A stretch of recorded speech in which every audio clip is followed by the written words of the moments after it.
Welcome to The Explainer. Today, we're opening up the playbook on Christian apologetics. We're going to look at the key arguments and, maybe more importantly, the conversational strategies that are used to talk about and defend the Christian worldview. You know the feeling, right? You get into a conversation about faith or belief, one of those big life questions, and before you know it, things get tense. It feels like a fight. But what if there was a different approach, one that's less about winning a debate and, more about starting a genuine dialogue? Okay, so let's dive into that. We're going to start with a really interesting strategic shift from an apologist named Gregory Kukl, and honestly, it reframes the entire goal of these kinds of conversations.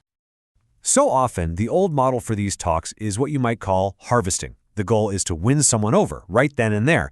It's very high pressure, but Kukl suggests a totally different role, the gardener. And as a gardener, your goal isn't to force a result, it's just to plant an idea, to ask a question that might just grow over time. And this quote right here, this is the key. The goal isn't some dramatic, on-the-spot conversion. No, it's way simpler.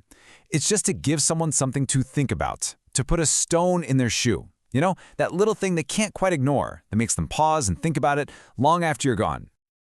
So, how does this gardening thing actually work?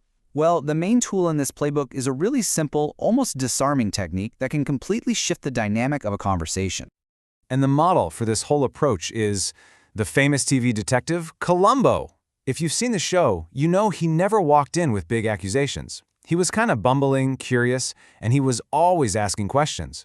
And he used those simple questions to gently guide people to uncover the truth without ever being confrontational. So the tactic starts with this one foundational question. What do you mean by that?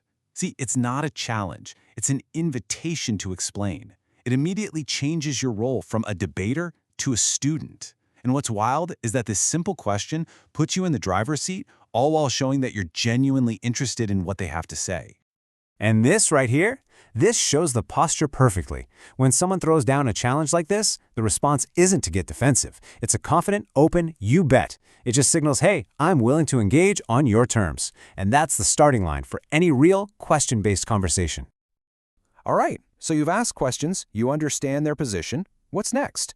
Well, the playbook offers a whole set of classic arguments, but think of them less as weapons and more as, tools to maybe introduce a different way of looking at things. One of the most common tools in the kit is the argument from morality. And it really just starts with a simple observation about people. The idea that deep down, we all seem to have this similar moral code, an unwritten rule book about what's fair, what's just, and what's plain wrong. I mean, this quote just nails it. It takes this big philosophical idea and brings it right down to earth. Because when anyone, no matter what they believe, says something should or should not happen, they're pointing to some kind of standard. So the question this argument plants is, okay, where does that standard come from? Now, the moral argument is just one play in the book, of course. There are a bunch of others, and each one is designed to open up a different line of thinking.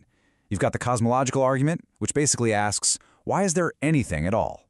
Then there's the teleological argument, which looks at how impossibly fine-tuned our universe seems to be for life. Others dig into the nature of reason itself, or what's called irreducible complexity in biology. Let's move on to a more advanced play. This one's a little different. It doesn't just present evidence from inside our shared reality, it actually questions the very foundation of how we can know anything is real. So this is the transcendental argument, or TAG for short. It's a bit of a mind-bender. It was famously developed by the philosopher Cornelius Van Til, and put simply, it argues that the very things we count on, like logic and reason, they don't really hold up in a world without some kind of divine, rational source to ground them. The core idea here is what Van Til called reasoning from the impossibility of the opposite. The argument basically says that a worldview without God can't logically account for things like universal laws of logic. I mean, think about it. If the universe is just random matter bumping around, why should logic work the same for everyone, everywhere, all the time?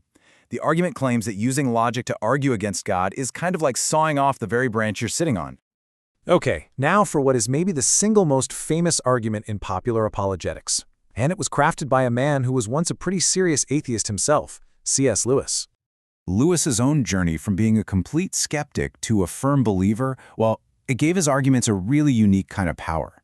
He got the atheist position because he'd lived it. His conversion wasn't some sudden emotional thing. It was a slow, reluctant, intellectual surrender, and that totally shaped how he approached this stuff. And all of that led Lewis to this famous argument.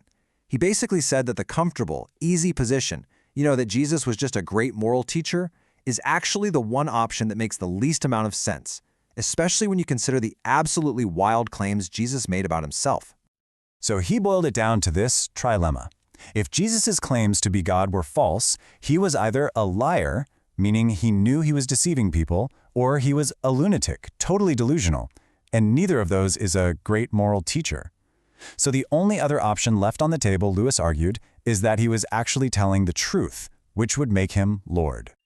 And this brings us all the way back to where we started. You've got all these tactics, all these arguments, the gardener's mindset, the Columbo questions, all these classic proofs, but what's the real purpose of the conversation? What's the end game?